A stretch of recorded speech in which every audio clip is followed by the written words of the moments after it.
Kumulenen Ablat Gemara. Today's daf is Aflamed Dalad Amid Aleph. And we are up to the Gemara about 5 lines from the top of the page. And we'll continue to learn the rules of Gittin. So Gittin bar Re'ilai. Gittin, the son of Re'ilai.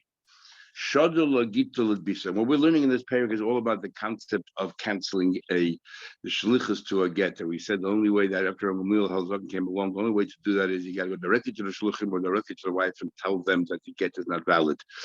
If the ever you didn't follow his prescription, Rebbe said it's still a valid get because my Torah is valid. It's still a valid cancellation because my Torah is valid. And according to Shimon Gamliel, once the Chachamim made a rule, im kain ma koyach bezn yafa. Once the Chacham make a rule, you got to oblige, you got to comply with it. So, what happened was here that Gittin bar Re'ilai shadul Gittin Bisa. Said to get his wife. Also shlicha, the shlich went to the wife to relate to her to get. Ashkei, he found have a yasser and all. She's busy weaving. Amala, he said to her, hug Gittin. He showed her the get, and he said, I want to give it to you. Amala, she said back to him, zil hashta, go away now. I'm very busy. Mia, however, come back tomorrow. I'll accept it then. Azul Gabe went back to the husband and told him what happened. Omalay and went back. Omalay told the husband what happened. The husband's response was Baruch HaTov Amek, as if he was saying, "Thank God that you didn't give her the get." But he didn't clearly express that I want to cancel the get. He just said, "Thank God he didn't give it." So is that sufficient? There's definitely an indication there. He's happy the get wasn't given over, but is an indication good enough when he has to clearly state his words? Abaye says, Baruch HaTov HaMeitiv Eloi Batul Gita. He said, thank God it happened, but that's not a cancellation of a get. Gili Musa, doesn't matter. Rava says, Baruch HaTov HaMeitiv U Batul Gita. And the get is cancelled. What are they arguing? But Mike, if you're also arguing, Begilu Daita Begita. If you reveal to us what your intentions are by a get, is that sufficient? Abaye saw Gili died to begin the la milsi. Just because he indicated to us that he wants to cancel a get, that's insufficient to actually cancel a get, and therefore the get is still a valid get until he clearly expresses his thoughts. And Rava holds Gili died to begita milsi. Rava holds that Gili das is enough. And in fact, we're going to see later that there are 6 cases where we paskin like Abaya. It's called Yal Kigam. And the Gimel of Kigam is this very argument of Gili Milsa with Halacha like Abaya. Gili Milsa is not good enough. So each one now is going to try to bring some kind of a proof to corroborate their opinions. So come to Rav and he says, Amar Rav, how do I know that Rav Sheshes, once happened Rav Sheshes, he once forced this person, this recalcitrant husband, he forced him. And when we say forced, I mean they can even beat the person up until he gives a get, and he has to say Reitza Ani. At the time, at least, when he instructs the Eidim and the Sefer to write and to sign the get, he meant it, as the Rambam explains, because every Jew in essence wants to do the right thing. Therefore, when you beat him, you beat out his external ideas, and what comes out to the fore is his essence. That's what emerges, and therefore we get the essence. But that's only while he was coerced. A minute later, he can go right back, relapse. So what happened was they basically forced him and beat him up, and he had to give a get. Then afterwards, he went to the witnesses, because he didn't really want to give a get. So after that event, he went to the witnesses and he said, I heard my own ears of Sheshes say to you, Levatul get to cancel the get. In other words, he didn't say, I'm canceling the get. He just said, Rav Sheshes said cancel the get, which obviously what he's trying to do is he's very happy to cancel the get. So he was definitely Megala Das to us. He wants to cancel the get. And Rav Sheshes said, okay, we're going to do it all over again. We got to write a new get. Why?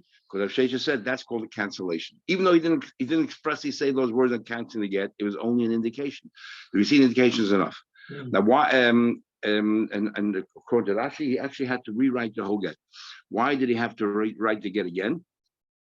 Why did we need a new get? Why? Because Rav Sheshes holds, like we had before, that if you cancel a get, you're not just canceling the agent, the shlichus, you're actually canceling the get itself. So you have to rewrite.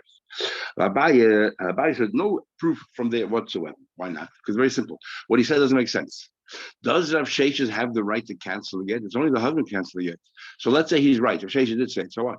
What's the purpose of that? So obviously he was just saying that, but he must have said somewhere in his words, and I'm going to cancel the get. And so why did he even bring up Rav Sheshes? Because he was being beaten up. He didn't want them to be around anymore. So he's telling the witness that the people who were beating him up, Shluchei Bezin, Rav Sheshes says the get should be canceled. Leave me alone. Because it can't, Abai says it can't be Abai Otter Rav Sheshes Mevat to get to the Inshab. It doesn't even make sense. He's telling Rav Sheshes, let's say we understand exactly what he's saying. He wants to cancel the get, Rav Sheshes said so. Says, when can Rav Sheshes cancel the get? Only he can cancel the get. Why did he say that? Because the people that were beating him up, and he wanted to, they should leave him alone. So he told them this problem. I said, Shesha said so. So there's no indication here at all of cancellation of the get from his part. He actually said it. It must have been that he said, "I'm canceling the get." So there knows comes out. They're arguing and pushing him at Matthias. What happened? Did he say, "I'm canceling the get" or not? What Abai said, how do I know? Abuda once forced the son-in-law to give a get, and after he was coerced and he commissioned anything else, he walked out of Bezin, he canceled it. Tana here Ashkele, he repeated again, and then he forced him and again he did it. How did Tana of Ashkele? Now it's the third time already. No, in front of Bezin, he accedes to the Bezin's request, and 5 minutes later he goes outside, he cancels it. Third time, Amul Sadi. So Shesha said to the witness, what do we call? Rabbi Yehuda said to the witnesses, put some kind of cut up vegetables inside, like melons, into your ears, and you won't hear a word. When he cancels, you won't hear a word. And write it, and you won't hear a word. You won't hear a word, even though. So it must be, according to him, that after Rabbi Gamliel made his takana that you can only cancel the witnesses directly, you can't go to anybody else and cancel it. Because going to Rebbe, he still could have gone somewhere else and canceled it. What's going to help? So obviously he follows Rabbi Gamliel. The Yisagadan, if you hold Giladai to get him Musi, he says Abai, so it follows. If Giladas enough, he's a Chazule, the Korabasaya. These two witnesses, okay, they don't hear what he's saying, but they see he's chasing after them. What do you think he's trying to tell them? Cancel the get. If you hold that Gili Milsa sufficient, doesn't that automatically cancel the get? The Rabba said that proves nothing. You know why he's chasing after them? Maybe he's trying to say, Ashur, come on, guys, strengthen, hurry up. I want you to give get as soon as possible. On the contrary, not canceling, he's running after them. He wants them, encourage them to write to get, shouldn't procrastinate. Why? He's in pain, they're beating him up all the time. He had enough. So no proof from that story either. That it's an indication he wants to cancel the get. Okay, I'll buy him, and I'll bring another proof. A person said, he tells his wife, if I'm not back, if I don't return within 30 days, then I'm giving you a get right now. If I'm not back in 30 days, we already had this case before, here's a get. Also, he came back on the 30th day, so he still has time. But a Paske Mavra, there's a river there intersecting, and there was no boats, so they're on strike, the ferries. Amelie started to yell, Chazud, look, I'm here. And we had before an argument whether you say there's so the only reason why he didn't fulfill the condition is because he was an item, so it wasn't his fault. Is that a good time to say, look, I didn't fulfill the condition because yes, tinus eines begitten, or ain't tinus, or there's no such tinus, I couldn't meet the requirement because some accident happened. And Shmuel rules, lo yishmei maseh, the fact is he didn't arrive, eines is not an excuse. Ain't tinus eines begitten. But the fact is he's standing there on the other side of the riverbanks, yelling and shouting, I'm back. What's he trying to say? He's trying to say, I want to repeal that get. I want to cancel that get. And yet we say the get is a valid get. So clearly to me, like Gili Milsa is nothing. But what's Rabba's response going to be that? Rabba's response is very simple.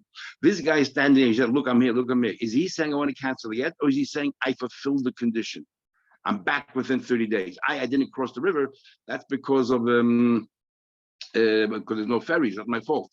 But he's not saying I'm canceling the get. He's saying that I'm back and the condition has been fulfilled. It's a different thing altogether. That's why it's not called a Gili Milsa according to Rabba. But Rabba, you think he's saying that he wants to cancel it? He's trying to prove to them that I fulfilled my tonight. I came back within 30 days. I cannot cross the river. It's not my fault. Tonight. The fact is he didn't fulfill it tonight. And he's standing and we know, and so on and so forth. The fact he didn't fulfill it tonight. If he would have yelled, I want to cancel and get something else, which he didn't do. Another case, somebody said to a wife that he was engaged to, even if I don't go ahead with a chasna, we don't get married and have the whole chuppah in the works within 30 days, I'm giving you a get right now, it should be a valid get. Kimoto tlos in your and the 30 days expired. Amalu, he said to them, "Hatarachna." He said, "Look, I don't want to get to be valid yet. I was working for the chasna. I didn't realize how long it takes to prepare for a wedding. I need more than 30 days." So the question is, what happens there? Do we say the get is a valid get, or do we say that maybe the get is not valid get because it's not his fault that he didn't meet the condition? What should we say? What? It's not his fault that he didn't meet the condition, so we'll say, well, therefore it's as if he met the condition and the get should be canceled. We said before, according to Shmuel, it's not a valid argument that there was an oin is not my fault. The fact is, you didn't fulfill the Tanai, you didn't proceed with the wedding within 30 days. The get is a valid get. And if it's because he revealed that he wants the get to be canceled, he's not the argument by according to Abai's version. And that's the argument by Abai. Abai says that Gili Milsa is not good enough. According to another version, this has nothing to do with Gili Das. All he's talking about is the Tanai. Did I meet the condition of the Tanai or did I not? Nothing to do with a Gili Das, an indication as to whether he wants to cancel the get or not. Another case, a person said to his wife, if I don't get married with you at the beginning of Adar, they have a get, it should be a valid get. No, so the get now becomes valid, he has to divorce her, they're engaged. He said to them, I know that I thought I said Nisan. It's an accident, I made a mistake. Same thing. What should you worry about? If you want to say it's an einus, and therefore the get should be cancelled if they're still married, there's no, even if you want to argue this is called an einus, it's not negligence, but that's not an argument. The fact is you didn't make the chasna on his chedesh shatter. And even gila daita, and this is because you revealed to us your intention, you don't want to get to proceed. This is the argument of Abaye Verava, at least from Abaye's perspective, this is called gila das, and according to Abaye, indication is not good enough, you have to expressly say. So the get is not a valid, so the get therefore is a valid get, and she's divorced. And according to Rava, it has Rava agrees because Rava says it's not do with Gilui Das. Rava says because all he's trying to say is I met the condition of the time, but you didn't. The other came and went, and you didn't get married. Can I ask you a question? Yes. Why do we need so many examples that are nearly all identical? They could have given one example, and that's it. I would think, in my opinion, whenever Abaye Rava argued, the halacha is never like Abaye, right? It's always like Rava, except 6 cases, but when we want to use a paradigm, what's considered Gemara, the Gemara Sukkah says, Havoy is the Abaye Rava, the debates of Abaye Rava, because they're the most prolific authors in Shas. There's no 3 pages in the Shas without Abaye Rava. They're the most prolific of pages. So therefore, if we're going to rule like Abaye, we need substantial proof that the halacha is like Abaye. Mm-hmm. And the last 2 stories, you're right, the last 2 stories are practically identical. I'm not sure why you need the very last story, and when I'm not sure. Sure. Yeah, thanks. Okay, talking about further, the hilchos of the halacha is like Nachman. First, the halacha like Nachman. We had an argument on Nachman of Sheshes. How many people before the Gzeda of Rabbi Gamliel, and even after, according to those who hold up at the Yevid, Rebbe, it's still a valid cancellation. You have to do it in front of 2 people, in front of 3 people. And Nachman says 2. So number 1 is the halacha like Nachman 2. The hilchos of the halacha is like Nachman as well. The Yevid, if you did not follow Rabbi Gamliel's takana, it's still a valid cancellation, and these 2 halachas are interdependent, because the halacha is like b'di'evid even after Rabbi Gamliel's takana. If you cancel the get where you live and don't tell the shliach was bringing it to her, it's still a valid cancellation. So therefore, and Nachman says we need to know. So in front of how many people are you going to cancel? You need 2 people. That's enough. And the hilchos of the halacha is like Nachmani. Nachmani was Abaye. Abaye's real name was Nachmani. He was a nephew of Rabba, and his parents died young, so Rabba took him in and he raised him. But Rabba's father was Nachmani, Rabba bar Nachmani. So therefore, Rabba could never call Abaye by his real name.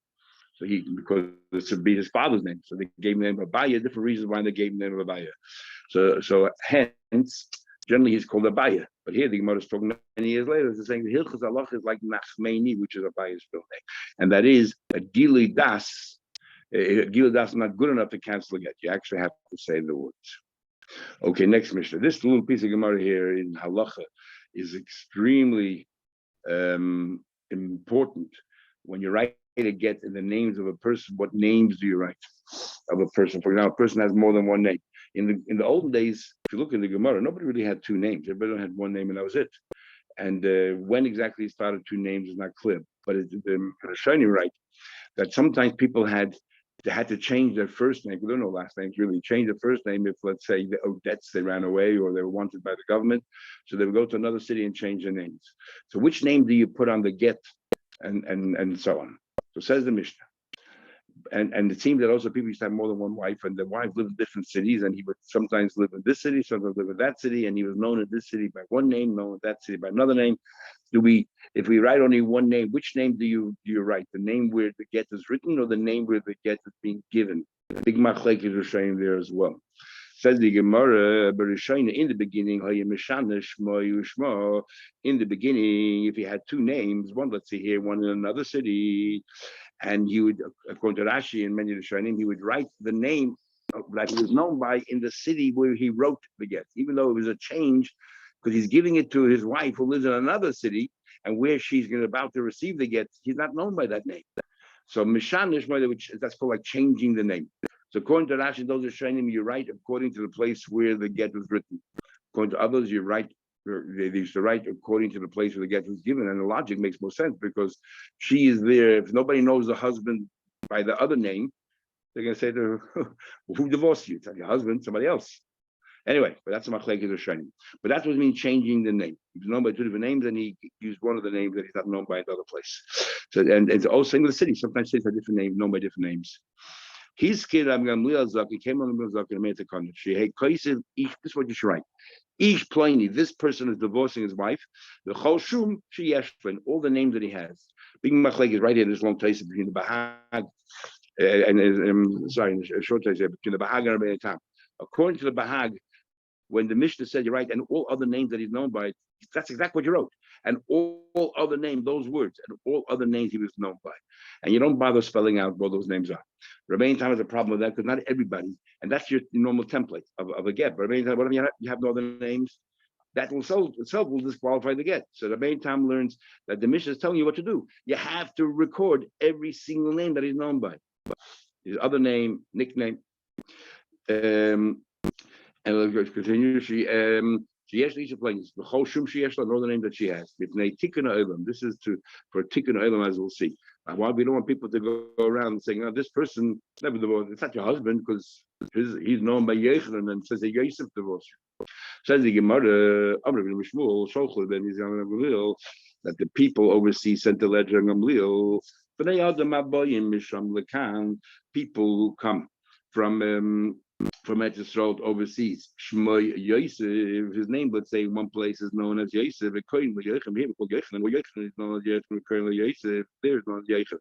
Here Yosef. So, hey, big Asher, this you're saying. What do we write in the get? Amar Rav Gamliel stood up. Hiski made a corner. She a koisin. They should write. Ish Pliny v'chol shum sheyeshloi. This man and all the names that he has. Isha Pliny v'chol shum sheyeshloi. Big argument in the Farshim. Whether Rabbi Yehuda is just reiterating what says in the Mishnah, just giving us a background story to why Gamliel came out of this takana, or is he adding something? And then itself is a big argument. What's he adding? Amar Ravashi comes from Ravashi and he says, "Do you know when this is necessary? Is chazik b'treshmei. If we know that he has two names. Rashi learns as follows. Rashi learns that in the city where they're writing the get, even though everyone calls him, let's say, Yochanan, they know that in other places it's called Yosef. So since it's Chazik, we know for a fact he has another name, then the onus is upon us that we have to write both names. But if we didn't know that he had another name, we don't have to write. And even if we found out later that he does have another name, the get is still kosher.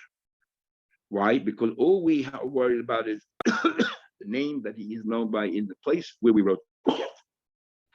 That's what Rashi learns. Others learn that we're talking about that if in this same city he's known by one name, and we didn't know he has another name, you don't have to bother writing the other name. But if he's known by one name in city A, known by another name in city B, then you have to put both names down. Rabbi Tam has a whole discussion if a person is known by a non-Jewish name. You put the non-Jewish name down. He talks more about a person who shmatzich can proselyte, and he now goes by a Goyish name. And Rabbi Tam says you always give the original name. Since he was born as a Jew and he had a Jewish name, you give him the Jewish name. And the expression he uses is, he says, Halila. to mention the Goyish name. B'toiras Moshe Yisrael. Get is a holy document. Chalila to put a Goyish name in a holy document. And his raya is that a ger who had a Jewish name and he decided to revert back to his behavior from prior to the gerus, and he had a Goyish name. He can use his Goyish name for the get the Evid. Why can the main time said why can the Goy use his Goyish name? Because that was his first name. That was his first name. Anyways, there's a whole discussion in this long text today whether it's the place where you write, the place where you give, and all these other names. The big machlekes, and as we'll see in a minute. Okay, then we'll continue further. Rabashi says Rabashi, Rab Modi, Rab Lozer, Kaimekavasa, they all agree with you. Tanya Rabashi will bring a proof to Rabashi. Says the Braisa, and the only way to understand the Braisa is that sometimes you have to record all the names, and sometimes you don't, because otherwise the Braisa seems to contradict itself. Case number one. This man had two wives. Achaz be Yehuda, but Achaz be Galil. He had one wife in Yehuda. Maybe he lived there 6 months a year in Yehuda, and then he had another wife in Galil, 6 months a year in Galil. The Loishnei Shemus, and he had two different names. Echad be Yehuda is known by this name, and the Echad be Galil, and Galil is known by that name. The Gedish as Ishte should be Yehuda, the Shmoi should be Yehuda. He divorced his wife in Yehuda. By the name he was known Yehuda. And Bes Ishte be Galil, Beshmei Galil, and the wife in Galil, he gave the name that he was known in Galil. I'm just going to learn with you something more like someone is trying to learn. Others are a little different here. She's not divorced. In other words, right now the way we're learning is when he was in the city of Yehuda, he used the name of Yehuda for the wife in Yehuda. When he was in Galil, he used the name that he was known by in Galil for his wife in Galil. Others should learn just the opposite. He was in Galil when he was divorcing his wife in Yehuda, and he used the name of Yehuda and so on. But Pashas learn the way we just learned right now. So L'chai did all the right things. Why not? Because he's known by another name somewhere else, and we know that he's known by another name. So we'll see in a minute. We don't know yet, but it's known. He has another name. We must record all the names. So it sounds like from this brayso here that if a person has two names, even though in this city where this woman lives, everyone knows you by Yechanan, but you still have to put in Yosef as well. And with Isha, and if in Galil, he has to record not just his name known in Galil, but he also has to include the name known in Yehuda. Okay, simple. So you have to write down all the names. But then it says, let's say he went to a third city, not Galil and not Yehuda, he was somewhere else, and there he wrote the get. The Gedish Be'echad Mehen, and one of the wives, either Galil or Yehuda, he divorced. Migudeshes, with one name. Doesn't make sense. Well, Amrit, Shem the Galilima, you just said before that when you write them the get, you have to write down all the names. Otherwise, it's a disqualified get. Here, you only use one name in a third city. He said, good enough. How do you explain that? Must be as follows. Shmamina. Is Chazik. Where we know, let's say in Yehuda, that in Galil you have another name, we must write down both names. In Galil, we know in Yehuda you have another name, must write down both names. But if you go to a third city, nobody knows who you are, and you introduce yourself, you say, my name is Echad, that's all the name you have to write. We don't have to ask you. We don't have to ask you, by the way, you have any other names. It's only if he's Chazik, we happen to know. Hodl is Chazik, Shmamina, so Rabashi is correct. There's a woman called Miriam, Upurta Sarah. Some people call her Sarah. I mean, the you said Miriam. This is what you're writing again. You write the main name, which she's known by, which is Miriam. The Chol Shum Shi Yeshla, all other names she's known by. You cannot write Sarah all the names. If you write Sarah all the names, Miriam's included. But Sarah is a secondary name. Her main name, is Miriam. So you have to write Miriam and the Chol Shum Shi Yeshla. And so someone will prove from here, not like Rabbeinu Tam, because according to Rabbeinu Tam, you actually write the names down. You write the names down. Here it sounds like you're not writing. All you're saying is including in the word L'chol Shum Sheyesha, any other name that she's known by. Anyway, you can see from the Shulchan and we're a big machlek in the Sefer Trumas how to learn all of these dinim. Next Mishnah. Says the next Mishnah, Ein almana nifras minichishayim. If a widow wants to collect her ksuva from the estate of her husband, ella b'shvua, she needs to swear. Came a time in history where they decided not to allow her to swear anymore. And we'll soon see the more why not, because of an incident that happened. And his skin, and a shvu is something very serious to take out Sefer Torah. It's and you swear in Hashem's name, and there's a terrible punishment if you swear false.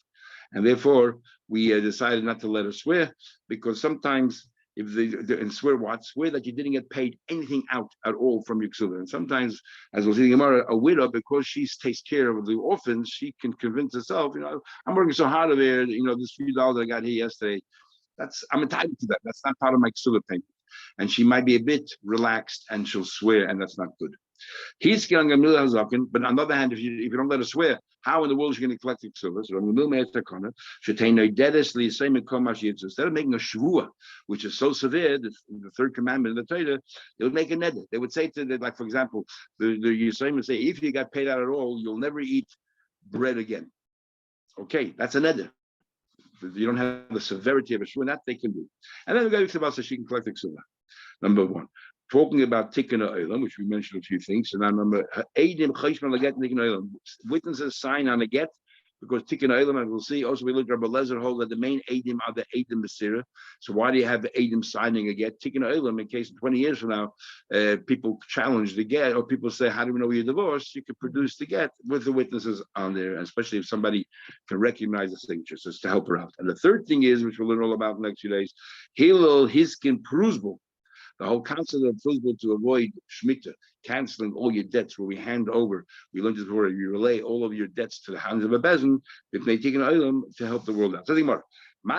First of all, you're saying you cannot collect from Yisraelim only with the shul. Why? Only you're highlighting a widow. I feel everyone cannot collect. If you want to collect a debt, an outstanding debt from the orphans, they don't know what happened. You have to swear that their parents still owe you the money. What's the chiddush of almana? Says the Gemara, almana there is a chiddush of almana. And what's the chiddush of almana?